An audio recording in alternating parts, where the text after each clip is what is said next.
the age-old question of sales and marketing. Is there a difference?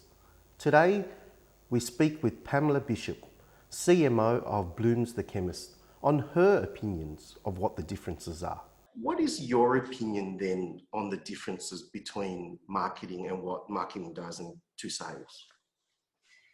Okay, so in my opinion, the sales and marketing functions of a business both impact revenue, but there absolutely is a difference between the two. I guess I look at it in two ways. So there's business to business and then business to consumer. So business to business, if you're a company that's manufacturing or a supplier of, say, a shampoo brand, your salespeople get the products in the door of major retailers. So from a business to business perspective, they're pitching to the supermarkets, for example, and getting your product ranged on shelf. Then once your products are ranged on shelf, it's really then up to marketing to create demand with consumers for that product and really to drive consumers into store to purchase it. I'll probably be talking mainly from a retail perspective because that's my area. Business to consumer then is a bit different. So marketing is informing people about the business, the brand, getting them interested, educating people about what your products and services are. I guess it can be quite strategic work, especially if you're trying to build brand awareness or reach new leads or new potential customers. So fundamentally, marketing gets people interested in that, either the product or service that's actually being offered. And I think the simplest way for me to summarize it is I think marketing ultimately exists to create demand, and it's all about getting people in the door. Once marketing has generated that demand, sales then comes into play, and that's about fulfilling the demand. So once people are in the door, it's up to the sales team, and they're the ones who are responsible to convert those customers to sales. So salespeople, they really own the relationship with customers or potential customers, and they hopefully are providing a solution to a need that will lead to a sale. And it's kind of more the process of convincing someone to buy from you. So I think quite simply, it's that marketing creates the demand and sort of lays that foundation for the sales process, and then sales actually close the deal or make the sale. So therefore, to summarize what you just said, sales then is just not a necessary evil. It has a critical function in business. Oh, absolutely. I mean, I work in retail, and the business just wouldn't survive without salespeople. We always say our salespeople in store are our biggest asset across the business. It's the most important part of the business that we actually have. So I think sales and marketing do need each other. Without marketing, the customer might never make it in the door or be aware of the products and services. But then, of course, without sales, the organization might not be able to maintain that revenue stream. So yeah, I guess it's interesting what you said about rivalry. I've definitely experienced that.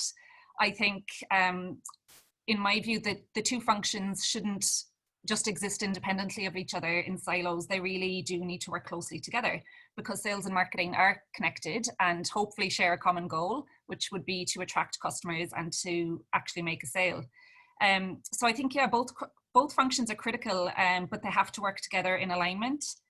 Hopefully they are collaborating and sharing ideas, providing feedback. Salespeople are really the best source to go to get some feedback on what's happening on the ground, so that the marketing team can be really customer centric.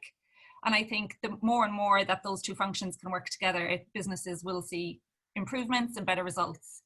It doesn't always happen, of course. I think it's sometimes easier said than done. And like you were saying, yeah, I've definitely seen that, where sales and marketing do tend to have a bit of a rivalry going on. I found if it's been a great sales week, both functions want to take the credit for that. But if it's a bad sales week, it's, that wasn't our fault, that was your fault. So it happens a lot. But yeah, hopefully it's getting better. And I think the more that the two functions can work together and support each other, the better the outcomes will be. Your passion for marketing is infectious. Now, if I could share, you are one of the very few select people who are part of the Marketing Academy, which is probably one of the most prominent qualifications out there. Do you feel education and qualification is important? Yeah, absolutely. Personally, I think I've actually got a problem. I think I'm a bit of an addict with personal development. I have to do something new every year.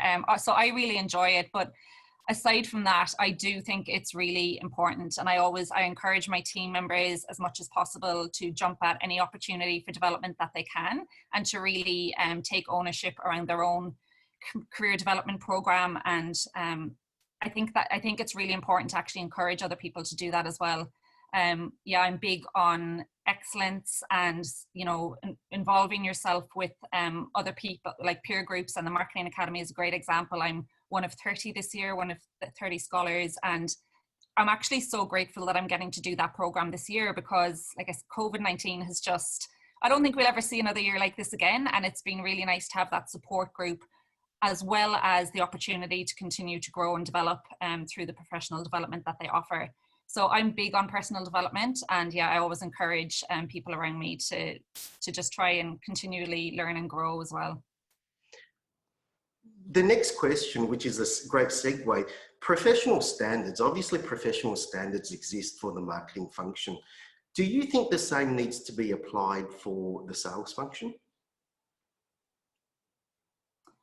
I think there'd be real benefit in that. So I think what typically tends to happen when you look at sales is you find some people are in sales jobs, but then there are real professional salespeople as well. And to be a successful professional salesperson, you need to have a lot of skills and knowledge. I think that businesses should really be investing in the professional development of their salespeople so that they're set up for success.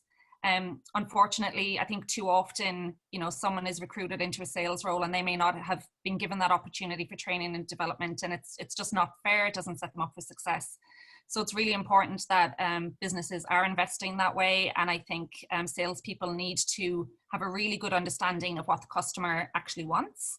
And when it comes to sales, there's so many skills that can be taught, like exceptional customer service, relationship building, listening is such an important one, consulting, and yeah, just really trying to understand what the customer actually needs.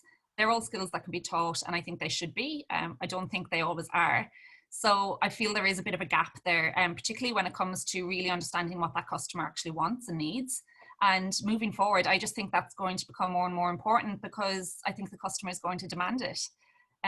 So yeah, I think there is a need for professional standards for the sales function, and those professional standards could really help with credibility and building trust as well. And I think salespeople would really benefit from that. So to end off, Pamela, what do you think then is the future of sales? How do you think the future salesperson should look like, should behave, and should act? So customer centric, hopefully. I think really remaining true to, first of all, knowing who your customer is. And I think that's another scary thing, not just in sales, but across the business. Sometimes people aren't actually sure who the customer is. So knowing that customer, really understanding what their needs and wants are, so that we can then curate whatever that offer is to actually meet their needs and solve a problem. So we really need our salespeople to be customer centric, and they need to have, the business needs to invest in training. So they need to have gone through that professional development, be given their toolkit and all of the skills that they need to succeed in their role. I think that's a big area for opportunity in many businesses, just to invest in those salespeople, so they're actually set up for success in the job, and they're representing the brand well as well. And yeah, providing that trusted opinion, advice, whatever the sector is. But hopefully what it all leads to is that the customer does trust the sales person, and there's a lot more credibility there because they've gone through a rigorous training program. They're actually seeking to understand what it is that the customer actually needs, so that they can meet that need. Yeah, I think that'll be really important moving forward. And do you think industry and customers are ready to adopt a qualification in the sales arena? Do you think industry is ready to have a standard now? Yeah, look, I can talk from a retail perspective. Absolutely. I think it would be really welcomed. I do feel that businesses are not investing enough into professional development and training. I'm fortunate the business that I work for does take it really seriously. We say all the time our people are our biggest asset, and we're really serious on investing in their development, but I don't think that's common.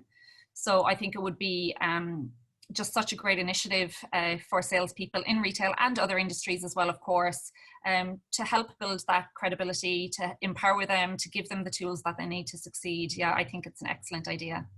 That's amazing. Pamela, thank you so much for your time today. It's been an absolute pleasure listening from a marketer's point of view, your opinion of the sales function. I know, as we said at the beginning, there's a great divide most of the times, but to hear that it's respected from that side of the fence, I think it's reciprocated as well. Thank you so much, Pamela, and Thanks for having me. we wish you all the best. Thanks, Boo. Thank you. Bye-bye.